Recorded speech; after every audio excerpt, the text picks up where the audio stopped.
Olá, estudantes do oitavo ano B, tudo bem com vocês? Pessoal, aqui é o professor Pablo.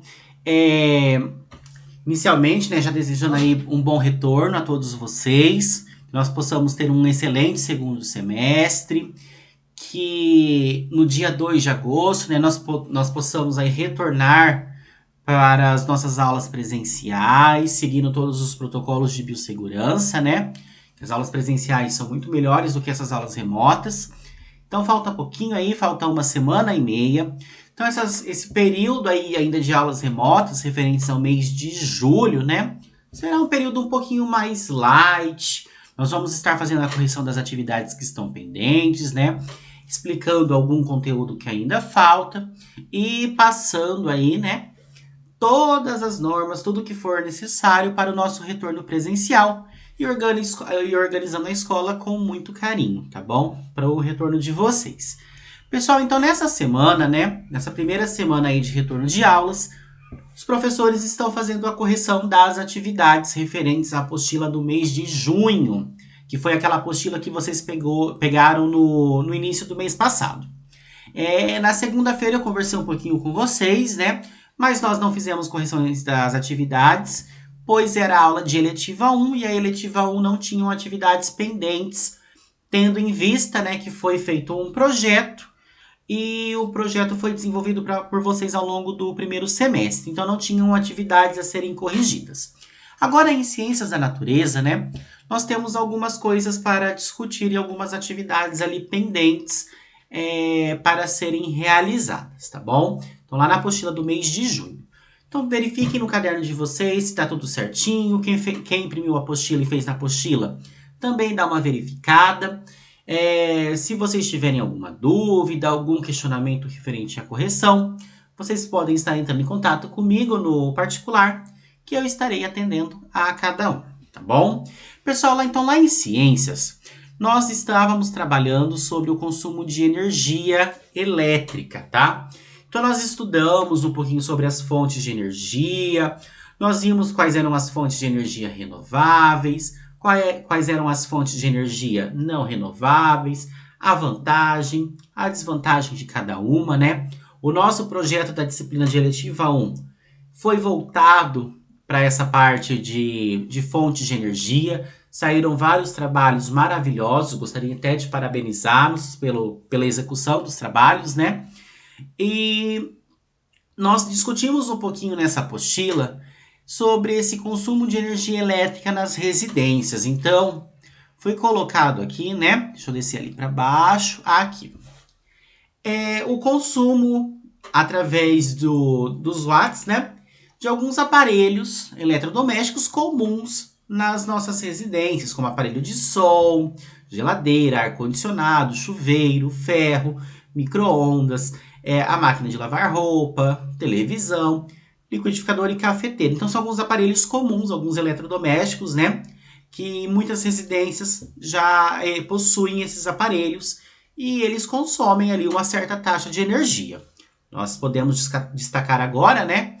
Puxar aí um asterisco para o chuveiro, que agora nós estamos num período de frio, né? E geralmente agora nesse período de inverno a gente aumenta lá a potência do chuveiro para o máximo, para a água ficar mais quentinha. Inclusive, muitas vezes a gente acaba queimando o chuveiro e às vezes ele precisa ser trocado justamente por forçar o aparelho demais. Então, é só um exemplo aí que eu destaquei, né? Por conta do momento de frio que nós estamos passando. Mas os outros aparelhos, a geladeira, por exemplo, ela fica ligada constantemente. Nós não desligamos a geladeira porque senão os alimentos estragam. E alguns aparelhos aí são utilizados periodicamente. Então, cada um tem uma potência média, né? E tem uma potência em quilowatts também. Então, aqui, na questão 1, que é uma questão pessoal, né? Foi trabalhado em consonância com a disciplina de matemática e vocês fizeram os cálculos do consumo mensal desses aparelhos nas residências de vocês. Então, vocês colocaram quantas horas esses aparelhos ficam funcionando por dia, fizeram o cálculo dos quilowatts por hora desses aparelhos e depois vocês calcularam ali o consumo mensal de energia. Então aqui a resposta é um pouquinho pessoal. Eu e a professora de matemática, né, que foi a professora Miriam, nós até deixamos a fórmula aqui, né, para fazer o consumo, para fazer o cálculo do consumo. Era só vocês pegando os valores que eram particulares de cada um, porque variava, né, de uma residência para outra, não eram valores fixos, e fazer esse cálculo seguindo essa fórmula que foi colocada aqui embaixo para vocês. Então essa eu não vou fazer justamente pelo fato de ser uma resposta pessoal, e esse gasto, né, esse consumo mensal de energia, ele vai dar valores diferentes entre um estudante e outro, porque os consumos são diferentes, tá bom? Daí depois aqui, ainda lá na pergunta de número 1, foi colocado: agora é a sua vez. O que você pode fazer em sua casa para um consumo de energia mais consciente? Então, o que nós podemos fazer para reduzir o consumo de energia elétrica, né? Para economizar lá na continha que chega no começo do mês. Inclusive, o pessoal aí que acompanha um pouquinho de jornal, viu que nós estamos passando por um período de estiagem, né? E os reservatórios, falando em relação à energia do Brasil, boa parte dela é produzida através das hidrelétricas, que utilizam a força da água para gerar a produção da energia. E nós estamos com um problema, porque por conta da falta das chuvas, os reservatórios estão baixos e pode acontecer até futuramente, né, se esse nível continuar baixando e não chover, de nós sofrermos com falta de energia. Mas como os reservatórios estão baixos, existem mudanças, taxas ali, né, porcentagens de acordo com a bandeira que vem lá que vem no papelzinho, né, na leitura da energia, e que isso geralmente sobe o valor da conta no começo do mês. Então, se a conta da casa de você chegar um pouquinho mais alta, além de toda a questão da inflação, né, das porcentagens de alta, nós temos essa questão também da bandeirinha ali, que por conta desse período, né, de estiagem e essa baixa dos reservatórios, a energia subiu um pouquinho. Então, vem justamente aí ligado com essa questão do consumo consciente. Então, o que a gente pode fazer?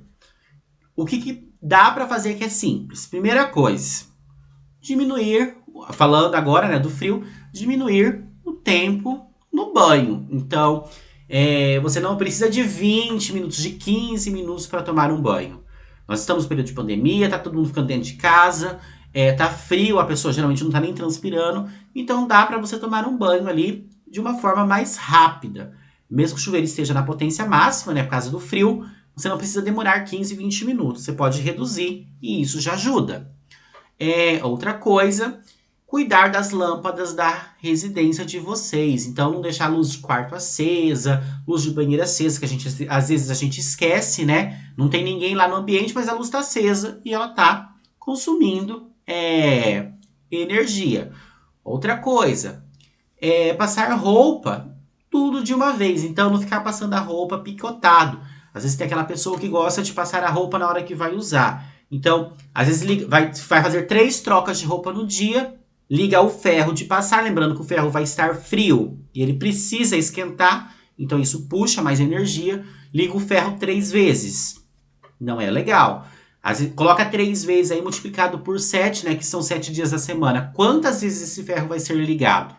Só por aquela pessoa. Então isso também gasta bastante energia.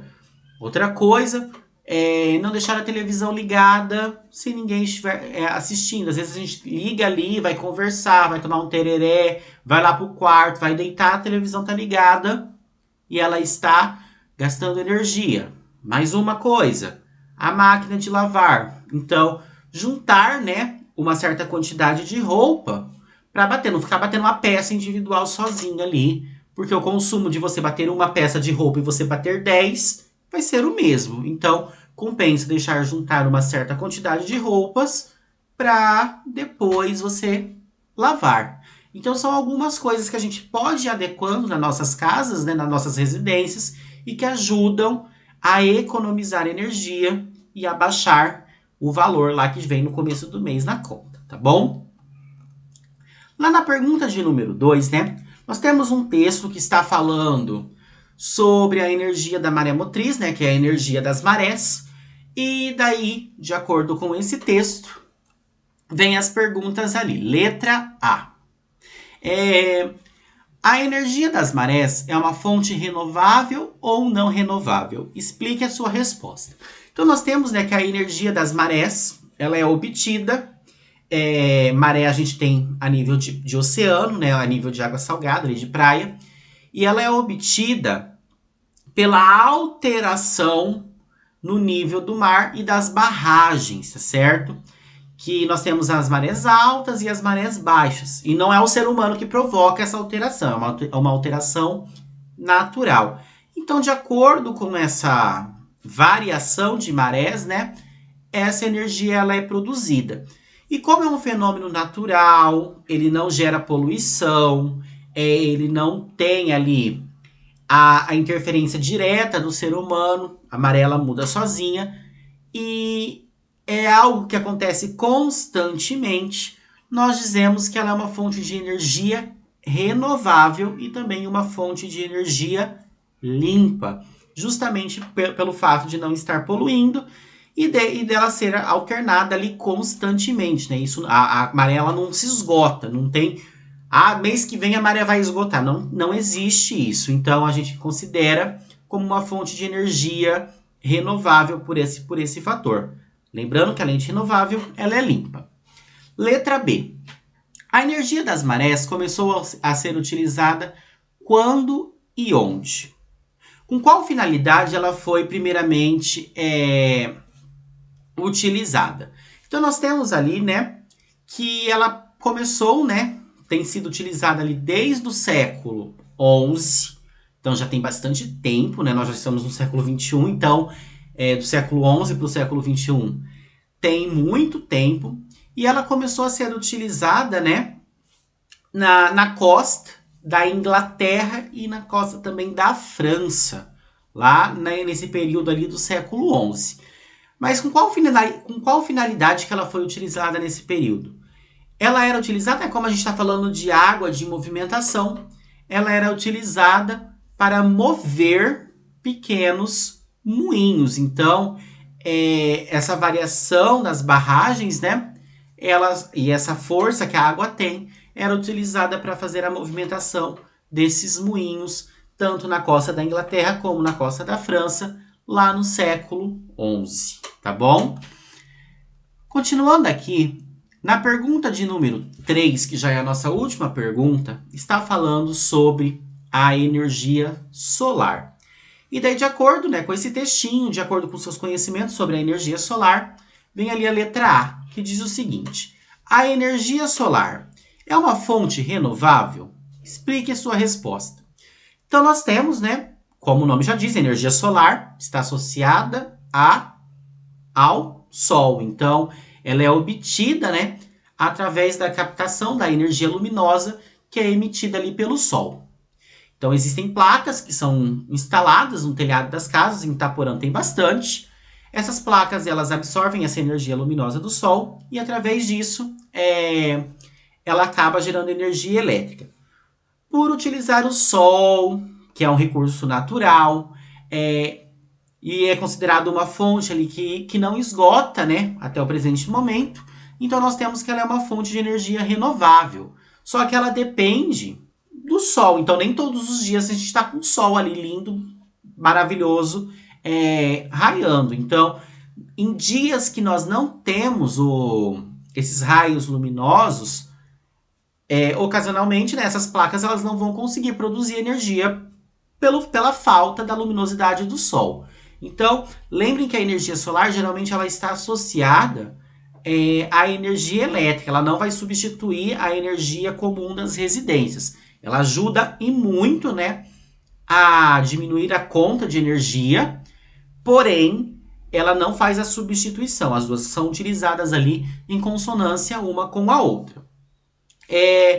Além disso, ela é considerada uma fonte, além de ser renovável, né, ela é considerada também uma fonte de energia limpa, porque utiliza um recurso natural que é o Sol. tá bom?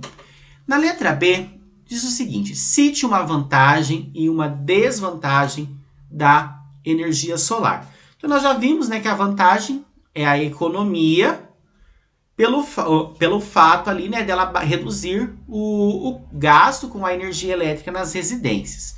Além disso, ela tem um baixo índice de poluição e de atenuação, né, com efeito estufa, então ela praticamente não prejudica.